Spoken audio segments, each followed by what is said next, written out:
শুধুমাত্র একটি পদক্ষেপ, শুধুমাত্র একটি সিদ্ধান্ত, শুধুমাত্র একটি স্টেপ তোমার জীবনটা সম্পূর্ণরূপে পরিবর্তন করে রেখে দিতে পারে। তোমার নতুন বছরটা সম্পূর্ণরূপে পাল্টে দিতে পারে। তুমি তো 2024-এর মতো 2025টাকে চাও না। তুমি তো 2024-এর মতো 2025টাকে অতিবাহিত করতে চাও না। তাহলে এই সিদ্ধান্ত কেন নেবে না?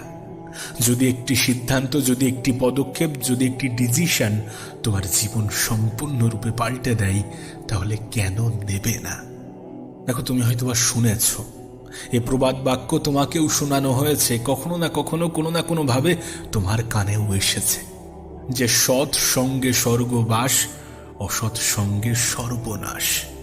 এ প্রবাদ বাক্য বাঙালি মহলে খুবই প্রচলিত।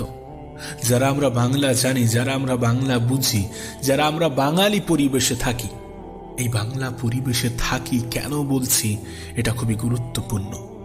এটা বলার একটাই কারণ পরিবেশ। হ্যাঁ, এখানে গুরুত্বপূর্ণ হচ্ছে পরিবেশ, কোথায় অবস্থান করছি, কিভাবে অবস্থান করছি।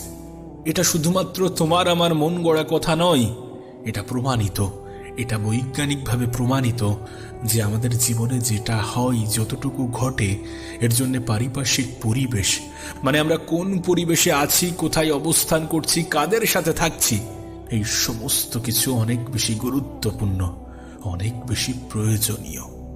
না, কেন বলছি তার কারণ তুমি যে পরিবেশে থাকবে সেখানকার প্রভাব তোমার জীবনে পড়বে।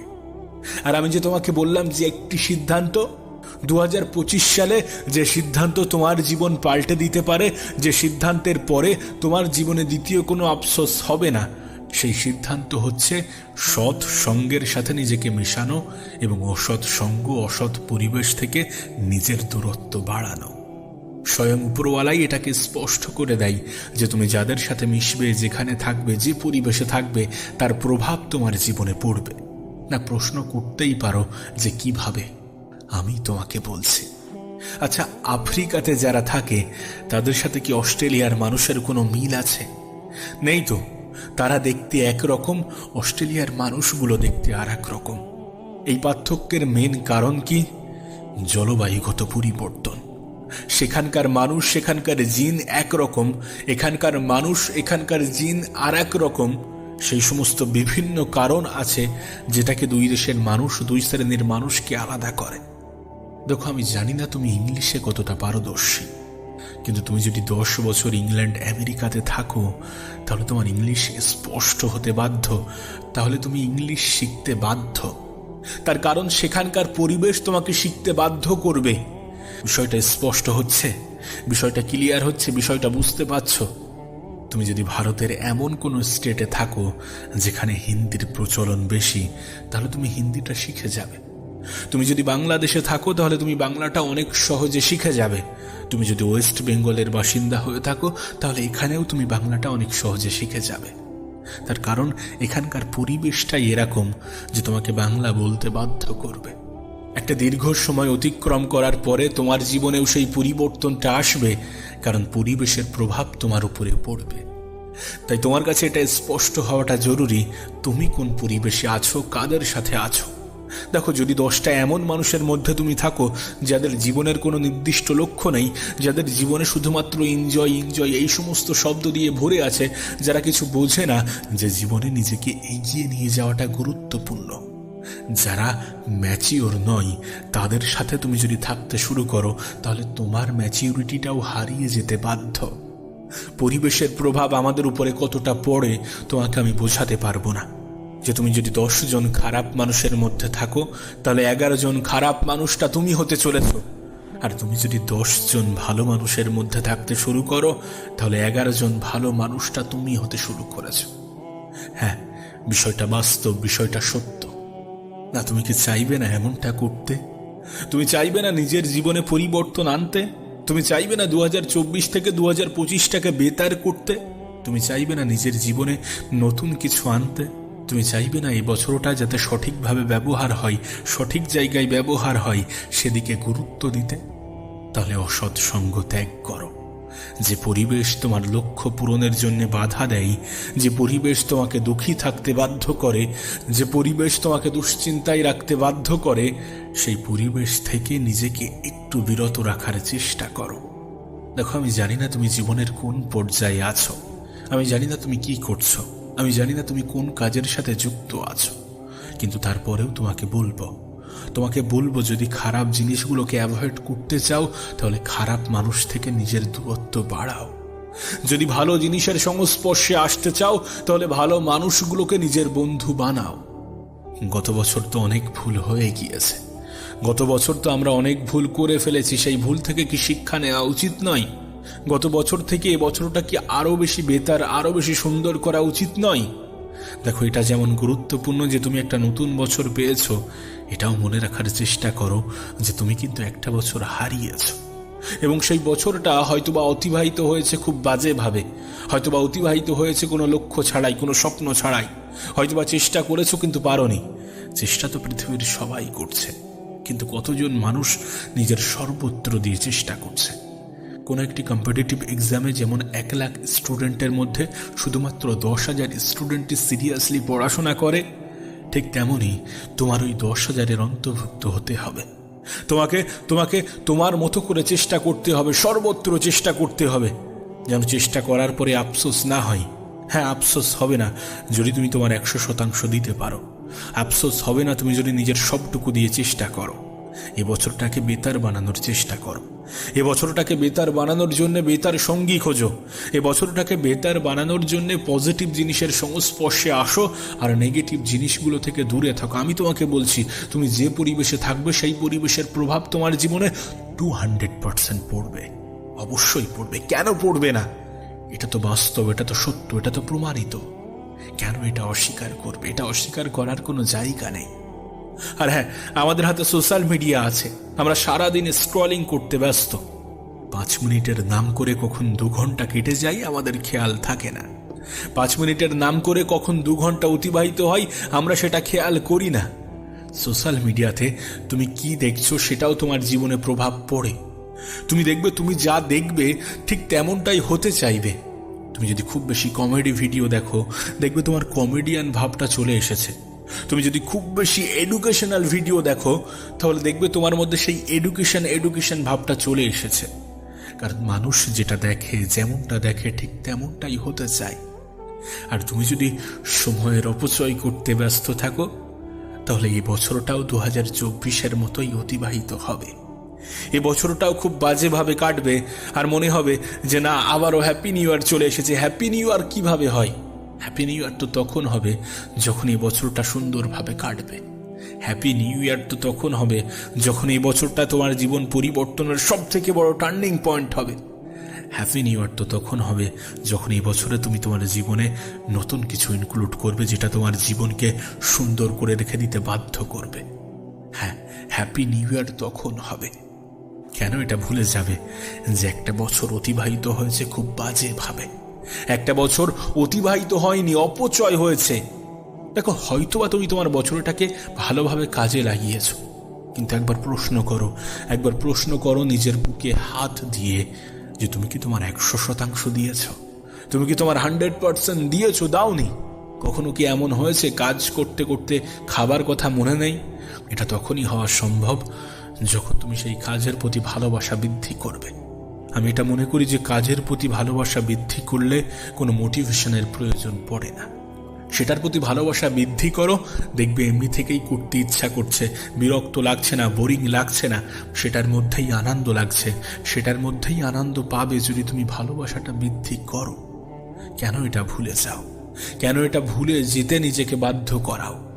সোশ্যাল মিডিয়া তখনই খারাপ জিনিস যখন সেটা তোমার নিয়ন্ত্রণে থাকে না। কিন্তু যদি তোমাকে বলি যে সোশ্যাল মিডিয়া তোমারই নিয়ন্ত্রণে আছে, তাহলে যেন অবাক হয়ে যেও না, কারণ এটা বাস্তব। কারণ সোশ্যাল মিডিয়ার অ্যালগোরিদমটা ঠিক সেইভাবেই কাজ করে। আমিও প্রচুর পরিমাণে সোশ্যাল মিডিয়া ব্যবহার করি, কিন্তু আমার ফিডে সবসময় পজিটিভ জিনিসই আসে। তার কারণ কি জানো? আমি আমার ফিডটাকে ঠিক তেমন ভাবেই সাজিয়েছি। সিম্পল হিসাব, তুমি যেটা করতে চাও, তুমি যেটা হতে চাও, তুমি যেমনটা জীবন চাও, তেমন ধরনের ভিডিও দেখতে শুরু করো। তেমন ধরনের ভিডিও দেখতে শুরু করো, সময়ের অপচয় নয়। দেখবে তোমার কাছে ঠিক তেমন ধরনের ভিডিওই রিকমেন্ড হবে। কারণ যে ধরনের ভিডিও তুমি বেশি দেখো, সোশ্যাল মিডিয়া তোমাকে সেই ধরনের ভিডিওই বেশি দেখায়। যখন খারাপ ভিডিও আসবে তখন সেটাকে স্কিপ করে যাবে, তখন সেটাকে এড়িয়ে যাবে, তখন সেটাকে কেটে দেবে। নতুন ভিডিও যদি খারাপ হয় তাহলে সেটাকেও এড়িয়ে যাবে।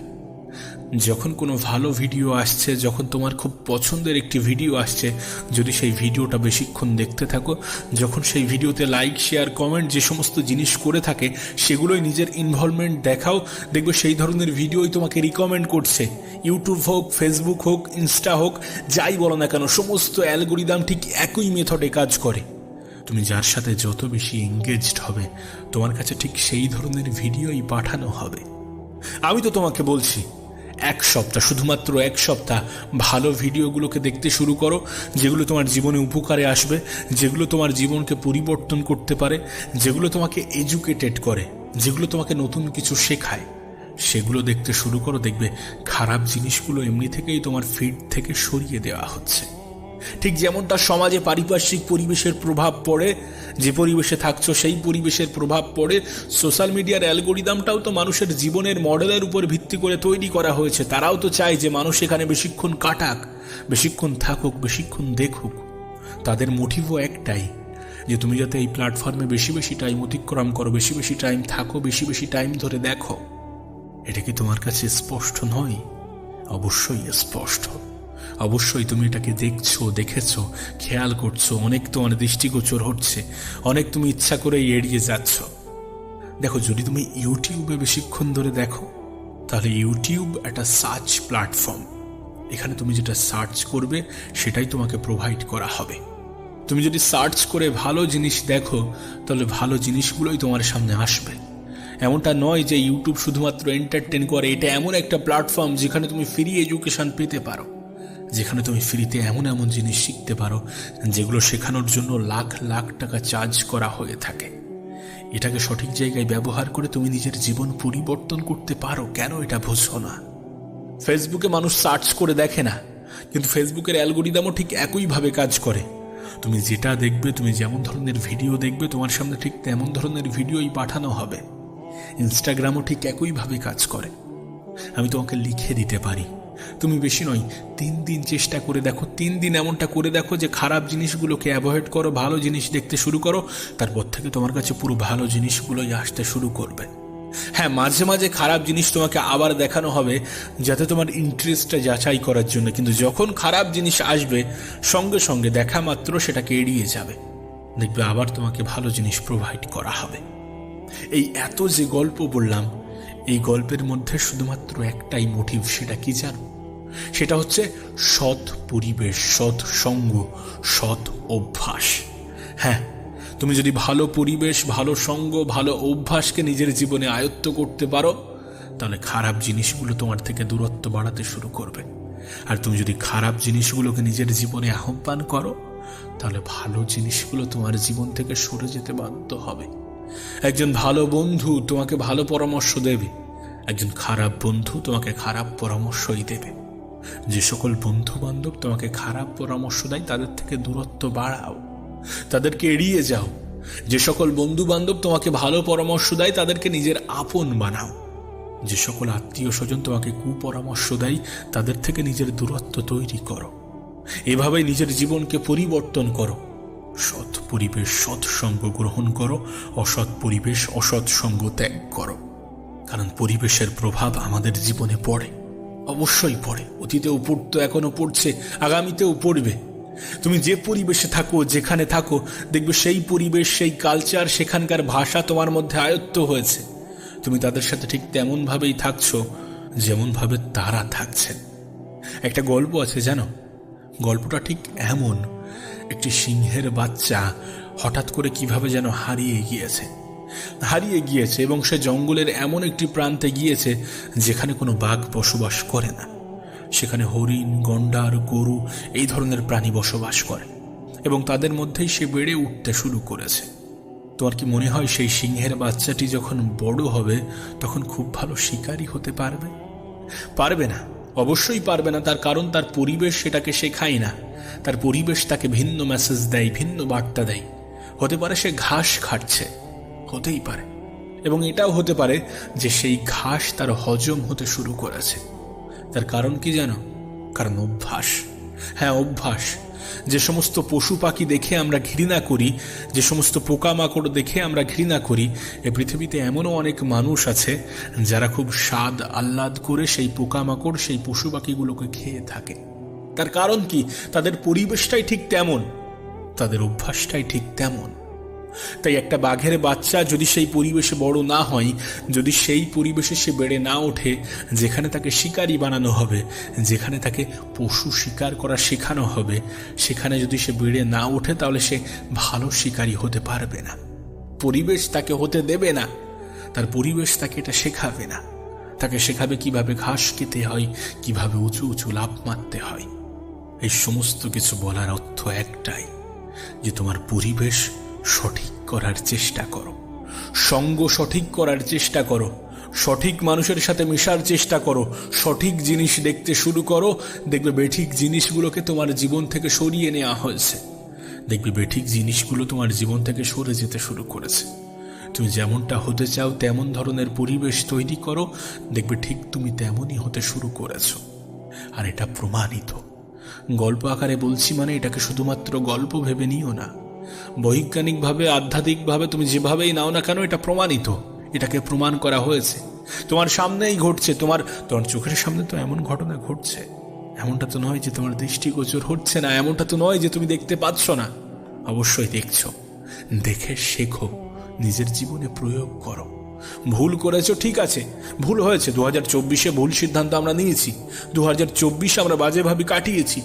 তার মানে এমনটা নয় যে 2025-ও আমাদের বাজেভাবে কাটবে। এ বছরটা সুন্দর হবে। Happy new year, happy new year আমরা বলছি। অবশ্যই এই বছরটা হ্যাপি নিউ ইয়ার হবে যখন এই বছর আমাদের কাজে আসবে, যখন এই বছরকে আমরা আমাদের মতো করে সুন্দরভাবে অতিবাহিত করতে পারবো। আমরা সঠিক সঙ্গকে গ্রহণ করব, আমরা অসৎ সঙ্গকে ত্যাগ করব। আবারও বলছি, শুধুমাত্র একটি সিদ্ধান্ত তোমার জীবন পাল্টে দিতে পারে। শুধুমাত্র একটি পদক্ষেপ, শুধুমাত্র একটি স্টেপ তোমার জীবনকে সম্পূর্ণরূপে পরিবর্তন করে রেখে দিতে পারে। আর সেটা হচ্ছে সঠিক সঙ্গ, সঠিক পরিবেশ। সোশ্যাল মিডিয়া এটা কি অভিশাপ নাকি উপহার? আচ্ছা, কখনো কি মনে হয়েছে যে সোশ্যাল মিডিয়া তোমার জীবনকে ধ্বংস করে দিয়েছে? সোশ্যাল মিডিয়া তোমার জীবনকে ধ্বংস করছে। তোমার সময় অপচয়ের জন্য সব থেকে বড় অবদান এর আছে সোশ্যাল মিডিয়ার। কখনো কি মনে হয়েছে? না, মনে হওয়াটা স্বাভাবিক, কারণ এটা তো বাস্তব যে আমাদের সময়ের সব থেকে বড় অপচয়টা আমরা সোশ্যাল মিডিয়াতে করে থাকি। আমরা বাজেভাবে দিন কাটাতে থাকি শুধুমাত্র শর্টস স্ক্রলিং করতে করতে। কিন্তু যদি তোমাকে বলি যে এই সোশ্যাল মিডিয়া তোমার জীবনকে পাল্টে দেওয়ার ক্ষমতা রাখে, যদি তোমাকে বলি যে এই সোশ্যাল মিডিয়া তোমার জীবনকে পরিবর্তন করে রেখে দিতে পারে, যদি তোমাকে বলি যে তোমার স্মার্টফোন তোমাকে এমন কিছু দিতে পারে যেটা পাওয়ার জন্য মানুষ লাখ লাখ টাকা খরচা করে, অবাক হবে না? অবাক হওয়ার মতো কিছু নেই, অবাক হওয়ার মতো কিছু নেই। কারণ সোশ্যাল মিডিয়াতে শুধুমাত্র খারাপ জিনিস পাবলিক হয় না, সোশ্যাল মিডিয়াতে শুধুমাত্র খারাপ জিনিসগুলো পোস্ট করা হয় না। এখানে অনেক এডুকেশনাল জিনিসও থাকে, এখানে শিক্ষামূলক অনেক জিনিসও থাকে। তুমি বললে বিশ্বাস করতে পারবে না। এখানে এমন কিছু শেখানো হয় যেগুলোকে মানুষ নিজের জীবনে প্রয়োগ করে লক্ষ লক্ষ টাকা মাসে ইনকাম করছে। এখানে খারাপ জিনিসের পাশাপাশি ভালো জিনিসও আছে। তুমি কোনটাকে গ্রহণ করছো, তুমি কোনটাকে দেখছো, সেটা বেশি গুরুত্বপূর্ণ। তোমার কাছে সমস্ত কিছু অ্যাভেলেবেল করে দেওয়া হয়েছে। তোমার কাছে ভালো জিনিসও রাখা হয়েছে, খারাপ জিনিসও রাখা হয়েছে। এখন তুমি যদি খারাপ জিনিসটাকে নিতে শুরু করো, তুমি যদি খারাপ জিনিসগুলোকে নিজের জীবনের অংশ বানাতে শুরু করো, তাহলে সোশ্যাল মিডিয়ার দোষ দিয়ে তো কোনো লাভ হবে না। হবে কি? আমি জানি না তুমি কোন প্ল্যাটফর্মে কতটা সময় কাটাও, কিন্তু একটা কথা বলি, প্রতিটা প্ল্যাটফর্মের অ্যালগরিদম মানুষের জীবনের উপর ভিত্তি করে তৈরি করা হয়েছে। বিষয়টা কেমন জানো? তুমি ঠিক যেমন ধরনের ভিডিও দেখবে, তোমার সামনে ঠিক তেমন ধরনের ভিডিওই দেখানো হবে। দেখো, তুমি এই ভিডিওটা দেখছো, এর কারণ বিভিন্ন হতে পারে। যে কেউ তোমাকে শেয়ার করেছে, অথবা ইউটিউব র্যান্ডাম তোমার সামনে পাঠিয়েছে, অথবা তুমি আমার ভিডিও অনেক আগে থেকে দেখছো বা আগে দেখেছো সেই জন্য তোমার কাছে পাঠানো হয়েছে, অথবা তুমি এই চ্যানেলটিকে সাবস্ক্রাইব করে রেখেছো সেই জন্য তোমার কাছে পাঠানো হয়েছে। বিভিন্ন কারণ আছে, বিভিন্ন কারণ হতে পারে, কিন্তু বিভিন্ন কারণের মধ্যে দুটি কারণকে গুরুত্ব দেওয়াটা প্রয়োজনীয়, যে তুমি এই ভিডিও বা এই ধরনের ভিডিও আগে দেখেছো সেই জন্য ইউটিউব তোমার সামনে এটা পাঠিয়েছে। এখান থেকেই তোমার এটা স্পষ্ট হয়ে যাওয়াটা প্রয়োজন যে তুমি যদি ভালো জিনিস দেখতে শুরু করো তাহলে ভালো জিনিসগুলোই তোমার সামনে পাঠানো হবে, খারাপ জিনিসগুলো তোমার সামনে থেকে হটিয়ে দেওয়া হবে। আর দ্বিতীয় সব থেকে গুরুত্বপূর্ণ বিষয় হচ্ছে গিয়ে সার্চ। ইউটিউব এমন একটা প্ল্যাটফর্ম, গুগল এমন একটা প্ল্যাটফর্ম যেখানে তোমার কাছে সার্চ অপশান আছে। তুমি কি জানতে চাও, তুমি কি দেখতে চাও, এই অপশানটাকে তুমি যদি ভালোভাবে কাজে লাগাও তোমার জীবন পরিবর্তন হয়ে যেতে পারে। তুমি কি জানো? কারণ এখানে লক্ষ লক্ষ টাকার জিনিসও ফ্রি পড়ানো হয়ে থাকে। শুধু তোমাকে এটা জানতে হবে কোথায় কিভাবে সার্চ করতে হবে আর কি সার্চ করতে হবে। এটাকে তুমি যদি শিখতে পারো, এটাকে তুমি যদি আয়ত্ত করতে পারো, তোমার জীবন পরিবর্তন হয়ে যাবে। বিশ্বাস করো, আমি আমার জীবনের অভিজ্ঞতা থেকে বলছি। আমি কাউকে ছোট করছি না, কিন্তু বিশ্বাস করো আমি আমার কলেজে আমার টিচারদের থেকে যতটা শিখেছি তার থেকে 90 গুণ বেশি শিখেছি যারা ইউটিউবে পড়িয়ে থাকে, যারা ইউটিউবে এই সমস্ত সাবজেক্টের উপরে পড়াশোনা করিয়ে থাকে। এবং বিশ্বাস করো সমস্ত কিছু ফ্রি, তার জন্য আমাকে একটা টাকাও দিতে হয়নি।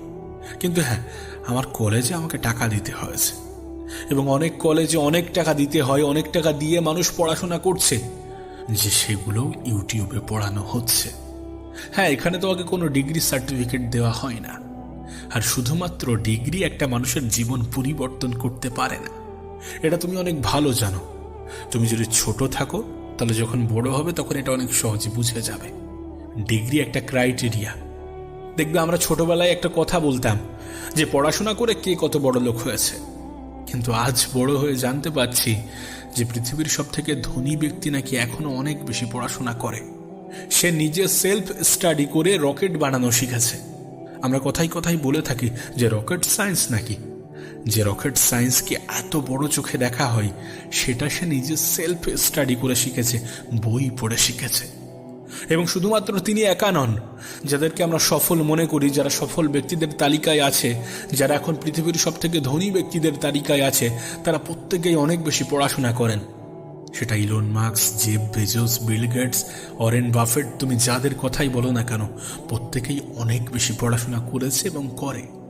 হ্যাঁ, তারা হয়তো বা ডিগ্রির জন্য পড়াশোনা করেনি, কিন্তু করেছে। সুতরাং পড়াশোনা করে কে কত বড় লোক হয়েছে এই প্রশ্ন যেন আর কখনো করো না, কারণ এটা সত্য না। সেটা ডিগ্রির জন্য না হতে পারে, নলেজের জন্য প্রয়োজন। আর আজকাল সোশ্যাল মিডিয়াতে এগুলোকে ফ্রি প্রোভাইড করা হয়ে থাকে, সেগুলো অনেক মেহনতের সহিত বানানো হয়ে থাকে, তৈরি করা হয়ে থাকে। অনেকে অনেক মেহনত করছে সেই সমস্ত জিনিসগুলো তৈরি করার জন্যে। তুমি যদি সারাদিন শর্টস দেখতে থাকো, তুমি যদি সারাদিন রিলস দেখতে থাকো, তাহলে সে দোষ কার? অবশ্যই তোমার, অবশ্যই আমাদের দোষ যখন আমরা খারাপ জিনিস দ্বারা এডিক্টেড হচ্ছি, যখন আমরা খারাপ জিনিসকে নিজের নেশায় পরিণত করছি। খারাপ জিনিস ত্যাগ করো, খারাপ জিনিস দেখা বন্ধ করো, দেখবে ভালো জিনিস এমনি থেকেই তোমার সামনে প্রোভাইড করা হচ্ছে, তোমাকে দেখানো হচ্ছে। সোশ্যাল মিডিয়া তোমার কাছে অভিশাপও হতে পারে, উপহারও হতে পারে, এবং এটা সম্পূর্ণরূপে নির্ভর করছে তোমার উপরে, তোমার ব্যবহারের উপরে, তোমার চিন্তা ভাবনার উপরে। যদি অভিশাপ হয়ে থাকে তার জন্যও তুমি দায়ী, আর যদি উপহার হয়ে থাকে তার জন্যও তুমিই দায়ী থাকবে, কারণ তুমি কোনটা দেখবে সেটাই তোমার সামনে প্রোভাইড করা হবে।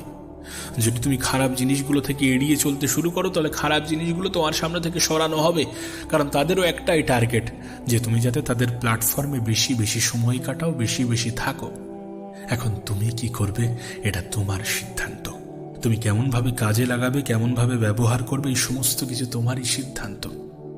একটা বছর অতিবাহিত হয়ে গিয়েছে, একটা বছর অনেক বাজেভাবে কেটেছে, হতেই পারে অনেক সময়ের অপচয় হয়েছে। এ বছরটাও তেমনভাবে যেন না কাটে, এ বছরটাও যেন তেমনভাবে অতিবাহিত না হয়। এ বছর নিয়ে যেন কোনো আফসোস না থাকে, এ বছর নিয়ে যেন অভিযোগ না থাকে। অভিযোগ করার জন্য হাজারো কারণ আছে, আর অভিযোগ করছি তার কারণ আমরা অভিযোগ করতে ভালোবাসি।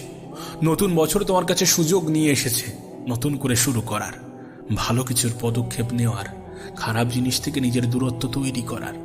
এই সমস্ত সুযোগগুলোকে কাজে লাগাতে হবে, এই সমস্ত সুযোগগুলোকে ব্যবহার করতে হবে। আর এটা তোমার হাতেই আছে।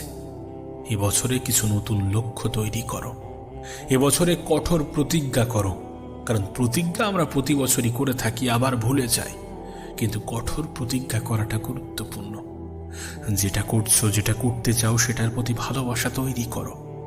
যে জিনিসগুলো তোমার অপছন্দের সেগুলোকে যাচাই করো। যে জিনিসগুলো করলে তোমার ক্ষতি হচ্ছে সেগুলোকে খুঁজে বার করো এবং নিজের জীবন থেকে এলিমিনেট করো। নিজের সোশ্যাল মিডিয়া ফিডটাকে পরিষ্কার করো। প্রশ্ন করতেই পারো যে কিভাবে পরিষ্কার করব। খারাপ জিনিস দেখা বন্ধ করো, নেগেটিভ জিনিস দেখা বন্ধ করো। যে সমস্ত জিনিস দেখলে তোমার সময়ের অপচয় হয় সেই সমস্ত জিনিস দেখা বন্ধ করো। দেখবে সেগুলো আর তোমাকে প্রোভাইড করা হবে না, সেগুলো আর তোমাকে দেখানো হবে না। পরিষ্কার, এটা স্পষ্ট। এক সপ্তাহ ট্রাই করে দেখো, এটা রেজাল্ট তুমি পাবে। আর যদি সার্চ করার অপশান থেকে থাকে তাহলে সেই সার্চ অপশানটাকে নিজের জীবন পরিবর্তনের জন্য কাজে লাগাতে শুরু করো। আবারও বলছি, এখানে খারাপ জিনিসও আছে, ভালো জিনিসও আছে। কার কিসের প্রতি ইন্টারেস্ট আছে তাকে ঠিক তেমনটাই দেখানো হয়ে থাকে। মাঝে মাঝে নিউজে আসে, দেখবে যে কোনো রকম কোচিং না নিয়েই এই এক্সামে ক্র্যাক করেছে, এই এক্সামে ভালো রেজাল্ট করেছে, এই এক্সামে ভালো র্যাঙ্ক করেছে। এগুলো শুধুমাত্র সোশ্যাল মিডিয়াকে সঠিক জায়গায় ব্যবহার করে। অনেকে করছে, আমরা খোঁজ রাখি না, কিন্তু অনেকে করছে। সোশ্যাল মিডিয়া এডুকেশনের জন্য খুব ভালো একটা জায়গা করে দিয়েছে। আমাদের অতীতের জেনারেশনের হাতে এই সমস্ত অপশান ছিল না, কিন্তু আমাদের হাতে আছে। অতীতে এত কিছু সহজে অ্যাভেলেবেল ছিল না, কিন্তু আজ আছে। আজ যুগটা পাল্টেছে এবং এটা বাস্তব। যেখান থেকে 10 বছর পরে পৃথিবী এমন জায়গায় চলে যাবে যেগুলো আমাদের কল্পনারও বাইরে। তুমি তো দেখছো খুবই দ্রুততার সাথে পৃথিবী বদলাচ্ছে। আর এই দ্রুত পরিবর্তনশীল পৃথিবীর সাথে নিজেকে টিকিয়ে রাখার জন্যে এডুকেশন খুবই গুরুত্বপূর্ণ। দেখো, পলিটিশিয়ানরা চায় না যে তোমার এডুকেশনটা সুন্দর হোক, তুমি অনেক বেশি শিক্ষিত হয়ে যাও। সরকারি স্কুলের খুব বেহাল দশা, তুমি এটা জানো। সরকারি কলেজগুলোরও বেহাল দশা, তুমি এটা অনেক ভালোভাবে জানো। সোশ্যাল মিডিয়া তোমার কাছে সুযোগ নিয়ে আসে। তুমি সোশ্যাল মিডিয়াকে খারাপভাবে কেন ব্যবহার করছো, খারাপ জায়গায় কেন ব্যবহার করছো, খারাপ জায়গায় কেন কাজে লাগাচ্ছ, কেন বারবার শুধু ওই শর্টস অ্যালগোরিদমের মধ্যে ফেসে যাচ্ছ? এখানে সময়ের খেয়াল থাকে না। মানুষ 5 মিনিটের নাম করে 8 ঘন্টা অতিবাহিত করে, আর 8 ঘন্টার নাম করে 2 ঘন্টা, 2 ঘন্টার নাম করে 5 ঘন্টা কাটিয়ে ফেলে। এখানে মানুষের সময়ের খেয়াল থাকে না। খেয়ালটা তখনই হয় যখন একটা মেসেজ আসে যে 90% ডাটা শেষ হয়ে গিয়েছে। আর এখন তো আনলিমিটেডের সময়, অনেক ক্ষেত্রে এই মেসেজটাও আসা বন্ধ হয়ে গিয়েছে। তাই নিজে থেকে সতর্ক হতে হবে, আর নিজে থেকে সতর্ক হওয়ার চেষ্টা করো। নিজের জীবন পরিবর্তনের কারণ নিজেই হতে শুরু করো। সোশ্যাল মিডিয়াকে কাজে লাগাতে শুরু করো। মনে রেখো, এই পৃথিবীর বেশিরভাগ স্থানে যেখানে নেগেটিভ আছে সেখানে কিছু পজিটিভও আছে। এখানেও অনেক পজিটিভ জিনিস আছে। সোশ্যাল মিডিয়া তোমার কাছে উপহারও হতে পারে যদি তুমি এটাকে কাজে লাগাতে পারো, যদি তুমি এটাকে সঠিকভাবে ব্যবহার করো। আর ব্যবহার করা উচিত, ব্যবহার করা প্রয়োজনীয়, ব্যবহার করা গুরুত্বপূর্ণ। এখন জীবন তোমার, সিদ্ধান্ত তোমার, পদক্ষেপও তোমার। তুমি কেমনভাবে দেখবে, তুমি কোনটা দেখবে, তুমি কেমনভাবে গুরুত্ব দেবে, তুমি আদৌ অপচয় করবে নাকি কাজে লাগাবে, এই সমস্ত সিদ্ধান্ত অবশ্যই তোমার। তাই তোমার উপরে ছেড়ে দিচ্ছি, তুমি সিদ্ধান্ত নিতে শুরু করো। তবে আমি বলবো এখনো সময় আছে। দেখো, তুমি কারোর থেকে লেটে শুরু করছো তার মানে এমনটা নয় যে তুমি হেরে যাবে। তুমি নিজেকে লেটে পরিবর্তন করছো তার মানে এমনটা নয় যে তুমি হেরে যাবে। তোমার হাতে সময় আছে, অবশ্যই সময় আছে, কিন্তু মনে রেখো, এই সময় কতক্ষণ আছে কেউ জানে না। এই সময় কতক্ষণ থাকবে কেউ জানে না। তাই যত দ্রুত সম্ভব নিজেকে পরিবর্তন করো। সোশ্যাল মিডিয়াকে কাজে লাগাতে শুরু করো। ভালো কিছু দেখো, ভালো কিছুর সংস্পর্শে থাকার চেষ্টা করো। মনে রেখো, শুধুমাত্র এন্টারটেনমেন্টের জন্য সোশ্যাল মিডিয়া বানানো হয়নি। এর দ্বারা মানুষ উপকৃত হচ্ছে এবং হয়ে থাকে, এবং তারা যে উপকৃত হচ্ছে শুধুমাত্র তাদের সঠিক সিদ্ধান্তের কারণে, শুধুমাত্র তাদের চিন্তা ভাবনার কারণে। আর যদি তোমার মনে হয় যে তুমি সোশ্যাল মিডিয়ার দ্বারা উপকৃত হচ্ছ না, যদি তোমার মনে হয় যে এটা তোমার জীবনে কোনো পরিবর্তন আনবে না, তাহলে অ্যাভয়েড করো, তাহলে এড়িয়ে চলো। আর যদি তুমি দেখো যে না, এটার দ্বারা অনেকে উপকৃত হচ্ছে, আমারও হবে, তাহলে সঠিক ক্ষেত্রে সঠিকভাবে ব্যবহার করো। আবারও বলছি, সোশ্যাল মিডিয়া তোমার কাছে উপহারও হতে পারে, আবার অভিশাপও হতে পারে।